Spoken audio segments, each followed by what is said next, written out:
Hello，大家好，欢迎来到我的频道。សួស្តីអ្នកទាំងអស់គ្នាស្វាគមន៍មកកាន់ YouTube Channel របស់ខ្ញុំចាអញ្ចឹងចំពោះវីដេអូថ្ងៃនេះផងដែរខ្ញុំនឹងបង្រៀនអ្នកទាំងអស់គ្នាទាក់ទងទៅនឹងហាត់អ៊ីភីងអ៊ីងនៃភាសាចិនដែលអាចហៅបានថាជាស្រៈហើយនឹងព្យញ្ជនៈនៃភាសាចិនដែលជាធាតុសំខាន់បំផុតក្នុងភាសាចិនផងដែរចាក្នុងការជួយឲ្យអ្នកទាំងអស់គ្នាអាចបញ្ចេញសំឡេងបានត្រឹមត្រូវឲ្យអ្នកទាំងអស់គ្នាអាចអានអាចសន្ទនាបានពិសេសបំផុតនោះគឺជាចំនួនសំខាន់មួយសម្រាប់សិស្សបរទេសតែម្ដងចាអញ្ចឹងវីដេអូថ្ងៃនេះផងដែរគឺល្អបំផុតសម្រាប់អ្នកដែលគាត់ចាប់ផ្ដើមរៀនភាសាចិនលើកដំបូងឬមួយក៏គាត់ចាប់ផ្ដើមថាចង់រៀនភាសាចិនចាអញ្ចឹងមុននឹងរៀនភាសាចិនបានគឺយើងត្រូវតែស្គាល់មុនគេគឺហាន់អ៊ីភីងអ៊ីងនេះផងដែរចាអញ្ចឹងតោះយើងកុំឲ្យខាតពេលយូរយើងមកមើលទាំងអស់គ្នាអញ្ចឹងខ្ញុំសូមបង្ហាញអ្នកទាំងអស់គ្នាតាក់ទងទៅនឹងហាន់អ៊ីភីងអ៊ីងនេះគឺត្រូវបានបែងចែកជា2ចាដូចដែលព្យញ្ជនៈហើយនឹងស្រៈនៃភាសាខ្មែររបស់យើងដែរចាអញ្ចឹងតោះយើងមកមើលហាន់អ៊ីភីងអ៊ីងនេះផងដែរត្រូវបានបែងចែកជា2ទី1គឺហៅថាសឹងមូចាសឹងមូនេះគឺយើងចាត់ទុកវាថាជាព្យញ្ជនៈចាអញ្ចឹងចំពោះផ្នែកទី2នេះគេហៅថាអ៊ុនមូចាអញ្ចឹងអ៊ុនមូនេះយើងចាត់ទុកវាថាជាស្រៈចាអញ្ចឹងហាន់អ៊ីភីងអ៊ីងនេះគឺត្រូវបានបែងចែកជា2ផ្នែកនេះគឺ1សឹងមូព្យញ្ជនៈនិងទី2អ៊ុនមូស្រៈចាអញ្ចឹងធាតុសំខាន់មួយទៀតនៃហាន់អ៊ីភីងអ៊ីងគឺ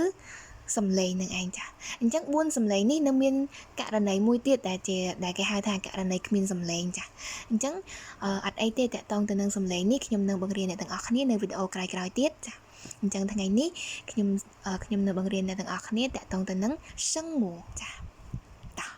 កុំឲ្យខាត់ពេលយូរយើងមកមើលទាំងអស់គ្នាចំពោះខាងលើនេះដែរគឺជាសឹងមូដែលហៅថាព្យញ្ជនៈនោះឯងចាតោះយើងមកមើលហើយខាងលើនេះដែរខ្ញុំបានដាក់ជាព្យញ្ជនៈនៃភាសាខ្មែររបស់យើងដើម្បីឲ្យអ្នកទាំងអស់គ្នាងាយចាប់បានអញ្ចឹងណាចាប៉ុន្តែខ្ញុំសូមលើកឡើងមកនិយាយដែលគឺជារឿងសំខាន់ដែរក្នុងការរៀនភាសាចិនប្រសិនបើអ្នកទាំងអស់គ្នាបានរៀនចេះនៅហាន់អ៊ីភីងអ៊ីងនេះហើយបើសិនជាដល់វគ្គដែលត្រូវសន្ទនាឬមួយក៏ត្រូវដែលអានអត្ថបទឬមួយក៏អានពាក្យប្រសិនបើអ្នកទាំងអស់គ្នាព្យាយាមប្រើប្រាស់ព្យញ្ជនៈខ្មែរក្នុងការប្រកបទៅលើភាសាចិនគឺពិបាកមែនទែនដោយសារអីទី1គឺអាចអានខុសសំឡេងចានឹងគឺសំខាន់មែនទែនខ្ញុំចាប់អារម្មណ៍បានថាភាគច្រើននៃគាត់រៀនភាសាចិនគឺគាត់ខុសសំឡេងនឹងតែម្ដងចាអញ្ចឹងខ្ញុំអត់ recommend ឲ្យអ្នកទាំងអស់គ្នាពេលដែលចូលដល់ថ្នាក់ពេលដែលចូលដល់ប្រយោគឬមួយក៏ចូលដល់ពាក្យដែលត្រូវសន្ទនាគឺព្យាយាមមែនតែនកុំប្រើឲ្យសោះតកតងទៅនឹងស៊ីងខ្មែរដើម្បីចំណាំនេះចាយើងហៅយើងភាសាសាមញ្ញយើងនិយាយថាស៊ីដែលភាសាសាមញ្ញយើងហៅថាស៊ីងខ្មែរនឹងឯងចាអញ្ចឹងដោយសារដំណាក់កាលដំបូងនៃការឲ្យអ្នកទាំងអស់គ្នាបានស្គាល់ឲ្យបានលឿនតាក់ទងទៅនឹងសឹងមូនេះអញ្ចឹងខ្ញុំនឹងដាក់ជាព្យញ្ជនៈខ្មែរប៉ុន្តែបើសិនជាចូលដូចដែលខ្ញុំបាននិយាយអញ្ចឹងបើសិនជាចូលដល់ថ្នាក់សន្ទនាឬមួយក៏ថ្នាក់អានពាក្យហើយគឺយើងមិនអាចប្រើជាស៊ីងខ្មែរទៀតបានទេប្រសិនបើប្រើគឺងាយរងហានិភ័យមួយគឺបញ្ចេញសំឡេងខុសនឹងឯងចាហើយនឹងអានចេញមកគឺរៀងចម្លែកចាអ្នកទាំងអស់គ្នាមានអារម្មណ៍ចឹងអត់អ្នកដែលគាត់រៀនភាសាចិនហេតុអីក៏ឆ្ងល់ថាឡៅស៊ឺគាត់បរៀនចេញមកសំឡេងគាត់គឺខុសពីយើងអានចាហ្នឹងហើយដោយសារតែយើងទៅសេស៊ីងខ្មែរព្រោះយើងបដោតទៅលើស៊ីងខ្មែរនឹងច្រើនពេកចាអញ្ចឹងខ្ញុំសូមអ្នកទាំងអស់គ្នាព្យាយាមយល់ឲ្យច្បាស់តាក់ទងទៅនឹងភីងអ៊ីងតាក់ទងទៅនឹងហាន់អ៊ីភីងអ៊ីងនេះគឺតែ2ក្រុមទេចាគឺសឹងមូហើយនិងអ៊ុនមូបើនិយាយឲ្យចំទៅសឹងមូគឺសំខាន់ជាងអ៊ុនមូទៀតចាបើសិនជាបញ្ចេញសំឡេងសឹងមូនេះត្រូវភាគរយច្រើនដែលអាចបញ្ចេញសំឡេងទៅលើអ៊ុនមូនឹងត្រូវដែរចាតោះអញ្ចឹងកុំឲ្យខាត់ពេលយូរយើងមកមើលទាំងអស់គ្នាតោះទី1ចាខាងឆ្វេងនេះអក្សរចិនធំនេះគឺអានថាសឹងមូចាដែលខ្ញុំបានប្រាប់នៅហើយគឺជាព្យញ្ជនៈចាតោះអ្នកទាំងអស់គ្នាមកមើលព្យញ្ជនៈទី1ចាអញ្ចឹងព្យញ្ជនៈទី1នេះគឺអានថាពួចាសូមអ្នកទាំងអស់គ្នាថាតាមខ្ញុំពួវាស្តៀងទៅនឹងព្យញ្ជនៈអក្សរពោចាតោះមើលព្យញ្ជនៈបន្ទាប់ភួ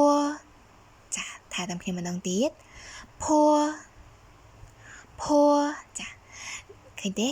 វាងាយស្រួលក្នុងការបញ្ចេញសំឡេងដោយសារវាស្តៀងនឹងព្យញ្ជនៈអក្សរ poor ចាតោះ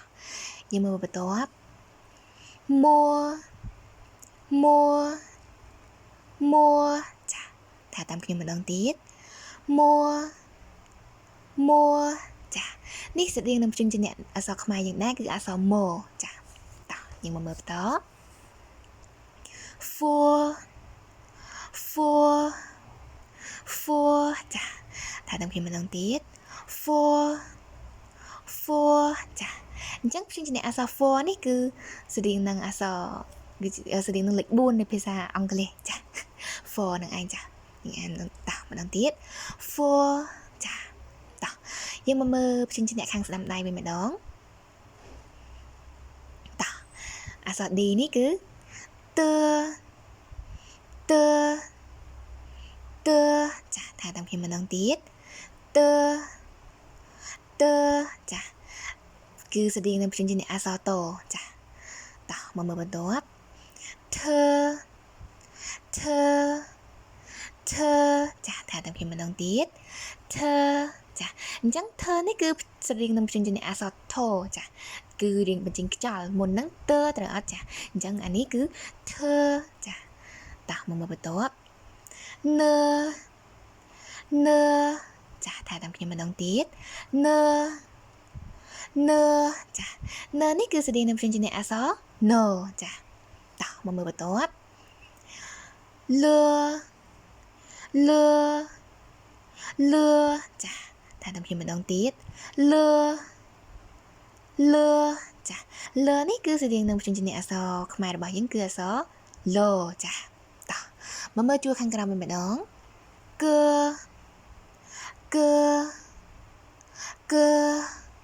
ចាថាតាមគ្នាម្ដងទៀតកចាតោះមកមើលបន្ទាប់ទៀតខចាថាតាមគ្នាម្ដងទៀតខចាឃើញខនេះគឺស្តៀងនឹងព្យញ្ជនៈអក្សរខ្មែរគឺអក្សរខចាអញ្ចឹង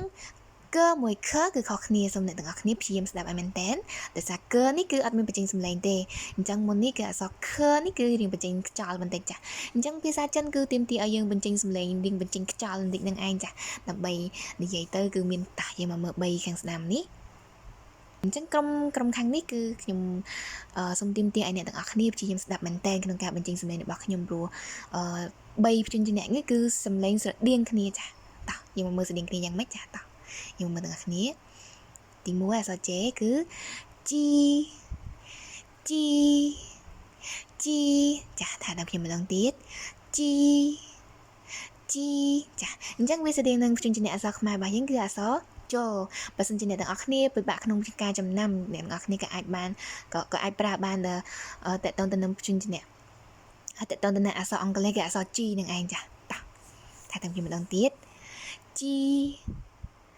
ចាតោះមកមើលបន្ទាប់អក្សរ Q ចាអក្សរ Q នេះគឺអានឈីចាថាតាមខ្ញុំម្ដងទៀតឈី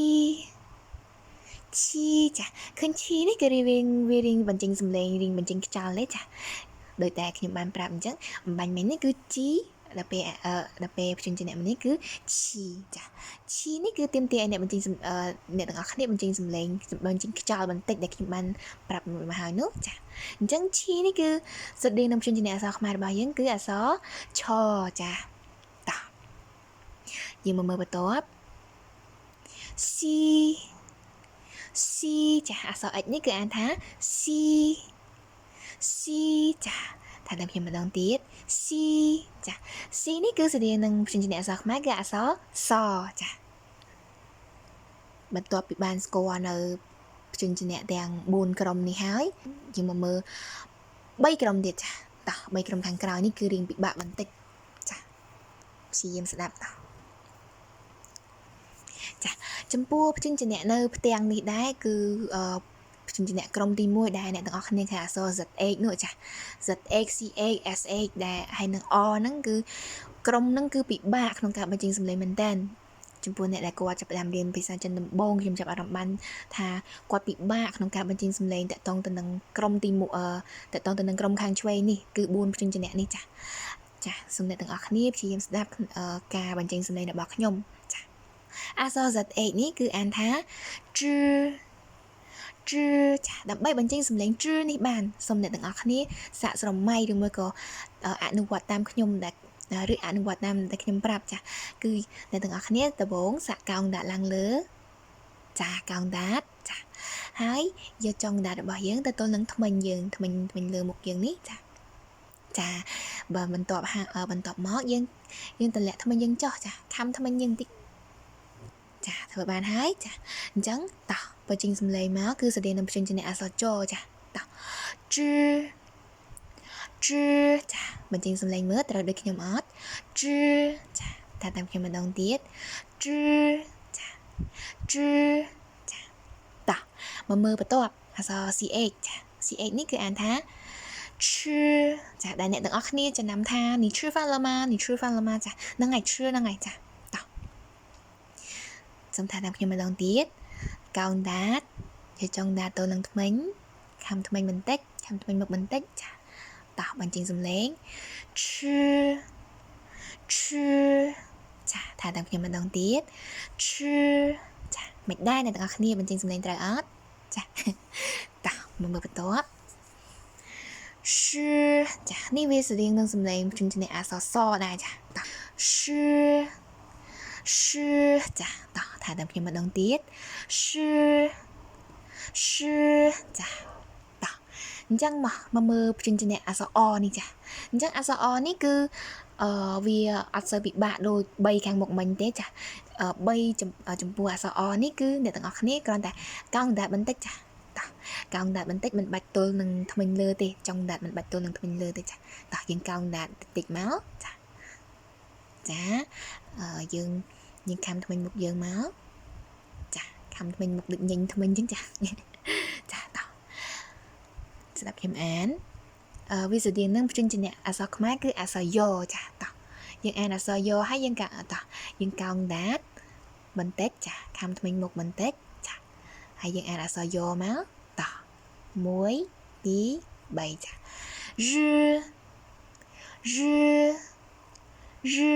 ចាថាតាមខ្ញុំម្ដងទៀតចាមិនដែរអ្នកទាំងអស់គ្នាបញ្ចេញសំឡេងត្រូវអត់ចាតោះម្ដងទៀតតោះចាមកយើងមកមើល3ខាងស្ដាំវិញម្ដងអញ្ចឹងចំពោះព្យញ្ជនៈ3ខាងស្ដាំនេះគឺខ្ញុំនិយាយថាពិបាកដោយសារអីដោយសារវាស្តៀងនឹងសំឡេងអំបញ្ញមិញនេះចាតោះយើងមកមើលអញ្ចឹងយើងអ្នកទាំងអស់គ្នាមើលទៅបាត់អីគេដែរចាបាត់ H អញ្ចឹងពេលដែលបាត់ H អ្នកទាំងអស់គ្នាសូមចំណាំតែម្ដងបាត់ H ហ្នឹងមានន័យថាបាត់អណ្ដាតយើងដែរចាមានន័យថាយើងអត់កោងដាតទៀតទេយើងអានយកតែម្ដងចាអញ្ចឹងវាស្តៀងនឹងអក្សរព្យញ្ជនៈនៃអក្សរខ្មែររបស់យើងគឺអក្សរចនឹងចាតោះចាអញ្ចឹងអ្នកទាំងអស់គ្នាស្ដាប់លឺនៅវាបាត់សំឡេងធំនឹងបាត់ដែរឃើញអត់ដោយសារអត់កោងដាតឡើងលើហ្នឹងវាបាត់សំឡេងធំដែរត្រូវបញ្ចេញខ្យល់ច្រើនហ្នឹងហើយចាអញ្ចឹងសំឡេងនេះគឺដូចជាយើងយកថ្មីយើងចំពោះសំឡេងនេះគឺអត់ពិបាកបញ្ចេញប្រហែលទេយើងយកអណ្ដាតរបស់យើងតោះអណ្ដាតរបស់យើងទល់ធ្មេញមុខចាយើងអត់កោងដាតទេណាយើងទល់ធ្មេញមុខតែម្ដងចាតោះចាអញ្ចឹងតោះយើងបញ្ចេញសំឡេងអក្សរចទៅចាចុងដាតទៅនឹងធ្មេញចាចុងដាតទៅនឹងធ្មេញមុខបញ្ចេញសំឡេងចាឃើញវាស្តៀងគ្នាទេចាគ្រាន់តែមួយកោងដាតមួយអត់ចាបើមួយកោងដាតហ្នឹងគឺរៀបបញ្ចេញខ្យល់តែដល់ចំពោះដែលអត់កោងដាតនេះអក្សរជនេះគឺអត់មានបញ្ចេញខ្យល់ទេគឺបានធម្មតាចាតោះអានធម្មតាចាថាតាមខ្ញុំម្ដងទៀតចាតោះមកមើលព្យញ្ជនៈបន្ទាប់ចាអក្សរ C នេះគឺអានថាចាអញ្ចឹងនេះគឺស្តៀងនឹងមិនដែរចាតោះមកព្យាយាមស្ដាប់គឺវាជាព្យញ្ជនៈអក្សរឆចាចាថាតាមខ្ញុំម្ដងទៀតតោះមកមើលព្យញ្ជនៈបន្ទាប់អក្សរ S អក្សរ S នេះគឺស្តៀងនឹងព្យញ្ជនៈខ្មែររបស់យើងគឺអក្សរសចាតោះសចាថាតាមខ្ញុំម្ដងទៀតស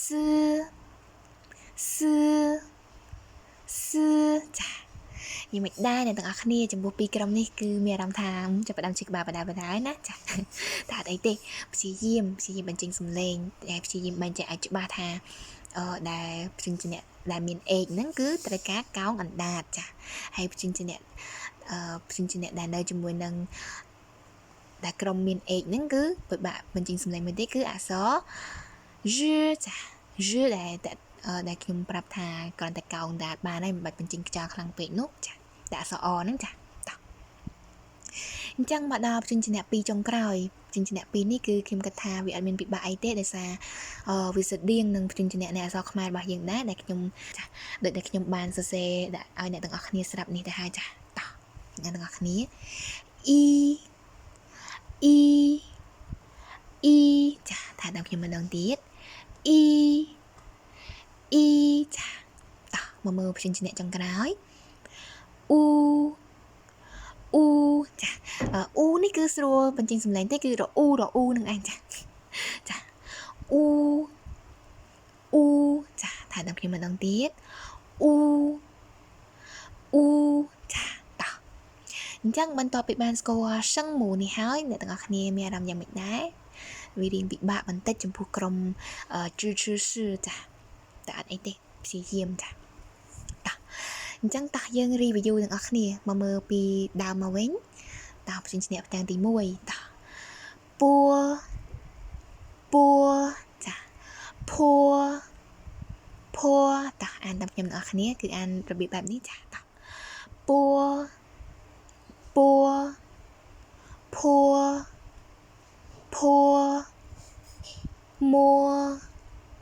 មួហ្វួទើធន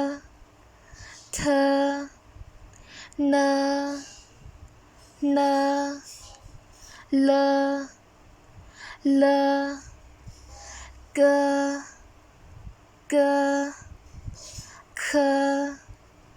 ខហជី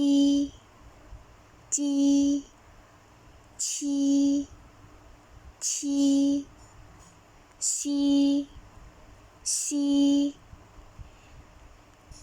តោះមកមើលផ្ទាំងទី2ប្រយ័ត្នក្រុមប្រយ័ត្នចាខាងឆ្វេងដៃនេះគឺក្រុមប្រយ័ត្នតែម្ដងចាតោះជ